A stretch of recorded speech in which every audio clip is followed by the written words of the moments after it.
नमस्कार, आप देख रहे हैं जी बिजनेस में हूं आपके साथ ताबिश हुसैन। रिफॉर्म के मुद्दे पर मोदी सरकार को आज बड़ी कामयाबी मिली है। राज्यसभा में इंश्योरेंस संशोधन बिल पास हो गया है और इस बिल के पास होते ही इंश्योरेंस सेक्टर में विदेशी निवेश की सीमा 26% से बढ़कर 49% हो जाएगी। इंश्योरेंस बिल पर सरकार के साथ कांग्रेस ने पहले सहमति बना ली थी। जी बिजनेस ने पहले ही ये खबर दे दी थी कि कांग्रेस इस बिल पर सरकार का साथ देगी। इस बिल के पास होने के बाद विदेशी निवेशक 26% निवेश ऑटोमेटिक रूट के जरिए और 26% से ज्यादा के निवेश के लिए एफआईपीबी की मंजूरी लेना जरूरी होगा।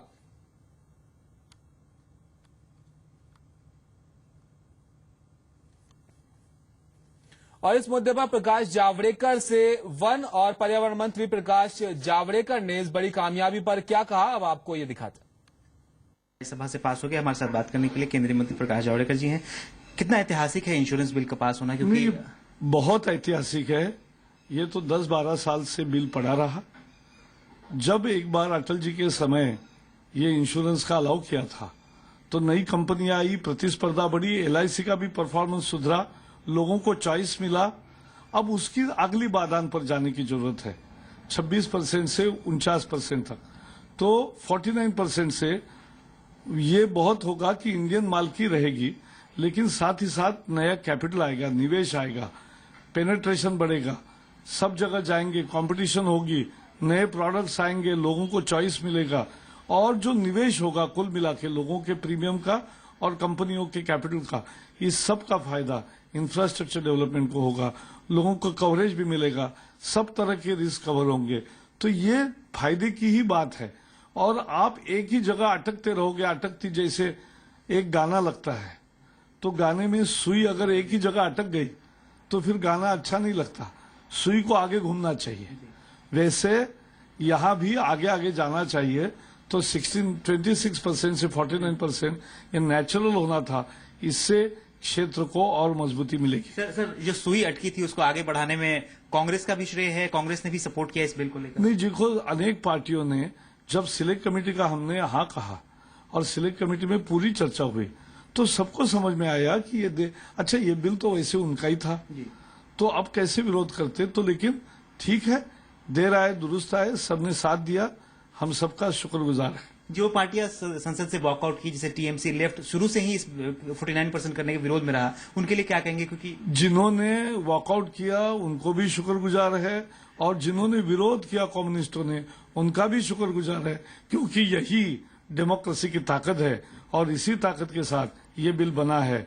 यही खूबी है लोकतंत्र। आखिरी सवाल, इस एफडीआई खोलने के बाद 49% होने के बाद आपको कितना मार्केट में इन्वेस्टमेंट देख रहे हैं अगर आने वाले सालों में इंश्योरेंस सेक्टर? नहीं, ये तो गणित का विषय है, उसमें मैं कोई कितने रुपए आएंगे ये नहीं है। चलिए, तो सबका शुक्रिया अदा करते हुए प्रकाश जावड़ेकर। और राज्यसभा में इंश्योरेंस बिल पास होने पर संसदीय कार्य राज्य मंत्री मुख्तार अब्बास नकवी ने कुछ देर पहले जी बिजनेस से बात की। उनका क्या कुछ कहना था, अब आपको ये दिखाता है। इंश्योरेंस बिल है वो खुद राज्यसभा की सिलेक्ट कमेटी में था और सिलेक्ट कमेटी ने उसको पास किया हुआ है। उस पे जो भी सिलेक्ट कमेटी की रिकमेंडेशन थी वो 100% उस रिकमेंडेशन को इस नए बिल में हमने एकोमोडेट किया है, उसमें हमने उसको पूरा शामिल किया है।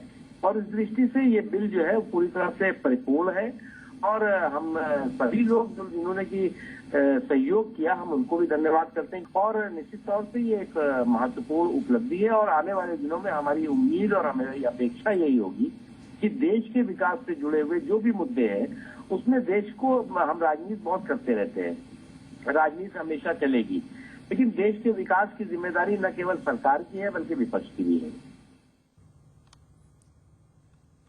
और आईसीआईसीआई की MD and CEO Chanda Kochhar ने इंश्योरेंस बिल के पास होने पर इसको शानदार कदम बताया है। चंदा कोचर ने कुछ देर पहले जी बिजनेस से बात की थी।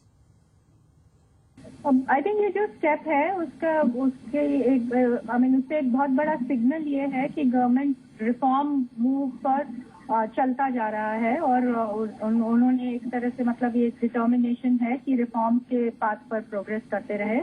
तो आई थिंक इससे बिल्कुल ग्रोथ होगी, फॉरेन कैपिटल आएगा इंडिया में और ऑफ कोर्स जो इन्वेस्टर्स का इंटरेस्ट है वो और स्ट्रांग होगा। और एचडीएफसी लाइफ के MD and CEO Amitabh Chaudhary का कहना है कि एफडीआई लिमिट बढ़ने का प्रस्ताव पास होने से इंश्योरेंस सेक्टर को भारी फायदा होगा। पिछले 15 साल से जो गवर्नमेंट ने प्रॉमिस किया था, आज बड़ी मेहनत के बाद और बड़े अटेम्प्ट के बाद ये पॉसिबल हो पाया है कि इंश्योरेंस बिल पास हुआ है। अगर आप कोई मुझसे 48 घंटे पहले भी पूछता कि ये बिल पास होगा नहीं होगा, तो मेरा आंसर ये होता कि कुछ पता नहीं, देखें क्या होता है। और जिस तरह से गवर्नमेंट और अपोजिशन साथ में मिलकर उन्होंने एक सहमति जाहिर की है और जितनी आसानी से आज बिल पास किया, उसको देख के एक होप है कि धीरे धीरे एक ये सिग्नल है इन्वेस्टर्स को इंडिया के बारे में कि इंडिया एक प्रोग्रेसिव पाथ पे है। और ऑब्वियसली इंश्योरेंस इंडस्ट्री के लिए बड़ा पॉजिटिव है। एफडीआई एफआई की तो सब बात करते ही हैं, बट धीरे धीरे इस बिल में ऐसी बहुत सी बातें हैं जहां हमारे रेगुलेटर को काफी और पावर मिलेंगी और एक प्रोग्रेसिव रेगुलेटरी फ्रेमवर्क अब इंडिया में इंश्योरेंस इंडस्ट्री में पॉसिबल होगा। तो चलिए, सभी का एक कहना है कि इंश्योरेंस सेक्टर के लिए काफी फायदेमंद होगा और इंश्योरेंस बिल के राज्यसभा में पास होने पर सरकार के मंत्रियों ने भी खुशी जताई है। अब आपको ये दिखाते हैं। What is important is we are able to ensure a bipartisan support for this. Matter pending for the last 10 years today has been concluded. And with a commitment for investment, for new insurance product, and also to make our flagship company like LIC and GIC more competitive and world leaders. That's the whole thing.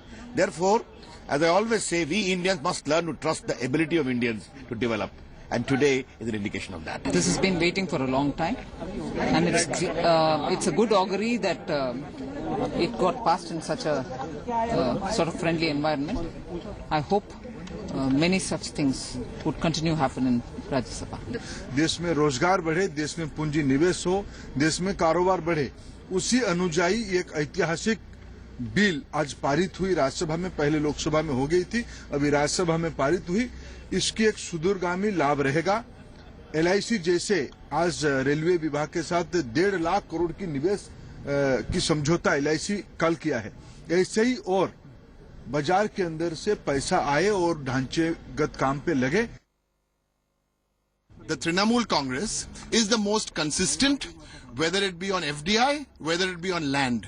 We do not change because Mamata Banerjee believes that once we have a thoughtful policy and worked out the policy, we don't do any match fixing. That we will leave to the BJP to do with whoever else they want to do, and the Congress party also. Big talk, but today you really saw the true face of all the parties. जो schedule caste, backward class और minorities की बात करते हैं, minorities तो करते भी नहीं है, लेकिन जिनकी बात करते हैं उनकी भी जॉब्स एक एक करके ले रहे हैं। तो हम लोगों ने कहा था उन्होंने नहीं दिया, आप दे दीजिए कि आप इसको एफडीआई ला के कर रहे हैं, इसमें भी प्राइवेटाइजेशन कर रहे हैं। तो उन्होंने अपनी सारी बातें कही, लेकिन इसके बारे में उन्होंने एक शब्द नहीं बोला। तो हम लोगों की बात का जवाब नहीं दिया, जैसे कि माननीय प्रधानमंत्री जी ने बहन मायावती जी की बात का जवाब नहीं दिया था इस विषय पे। तो हम लोगों ने वॉकआउट किया। हमने कहा था कि मैं बाधा नहीं पड़ूंगा, लेकिन जो जवाब दिया उन्होंने मंत्री जी ने, वो बिल्कुल काल्पनिक था। एक यूटोपियन जैसी स्कीम होती है, उस तरह की बात थी जो निराशाजनक थी। इसलिए समाजवादी पार्टी ने बहिष्कार किया और हम लोग वॉकआउट करके चले आए। इंश्योरेंस बिल के पास होने पर सुनील भारती मित्तल ने कहा है कि इस कदम से देश में इंश्योरेंस इंडस्ट्री में निवेश बढ़ेगा और साथ ही रिफॉर्म के एजेंडे और इकोनॉमिक ग्रोथ को इससे बढ़ावा मिलेगा।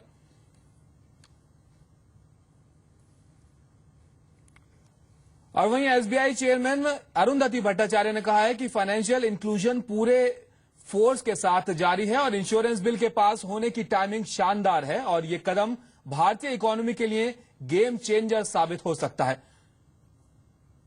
इंश्योरेंस में एफडीआई सीमा बढ़ने से बाजार में तत्काल 20,000 करोड़ रुपए का कैश इनफ्लो आ सकता है और एफडीआई सीमा का बढ़ने का फायदा पेंशन सेक्टर को भी मिलेगा और जल्द ही कई नए प्रोडक्ट बाजार में लॉन्च होंगे।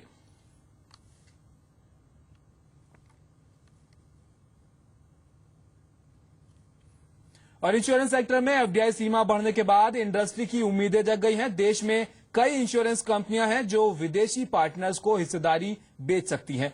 रिलायंस लाइफ निपॉन ग्रुप को हिस्सा बेच सकती है, वहीं फ्यूचर जनरली ग्रुप को हिस्सा बेच सकती है, जबकि भारतीय एक्सा ग्रुप को हिस्सा बेच सकती है। इसके अलावा एचडीएफसी लाइफ भी स्टैंडर्ड लाइफ को हिस्सेदारी अपनी बेच सकती है। वहीं डीएलएफ, प्रामेरिका फिर अमेरिका ग्रुप को और आईएनजी वाइसिया ग्रुप को हिस्सा अपना बेच सकती है। केपीएमजी के मुताबिक संसद में इंश्योरेंस बिल के पास होने से जबरदस्त विदेशी निवेश बढ़ेगा और अगले कुछ सालों में इंश्योरेंस सेक्टर में 200 अरब रुपए का निवेश होने की उम्मीद है। भारतीय बाजार में तेज ग्रोथ की संभावनाओं की वजह से विदेशी इंश्योरेंस कंपनियों में देश में आने के लिए जबरदस्त उत्साह है और विदेशी निवेश की मदद से भारतीय इंश्योरेंस मार्केट में ढेर सारे नए प्रोडक्ट लॉन्च होंगे। तो फिलहाल इसी के साथ यहां रुकेंगे एक छोटे से ब्रेक के लिए। खबरें और हैं, आप बने रहिए हमारे साथ, जल्द हाजिर होंगे।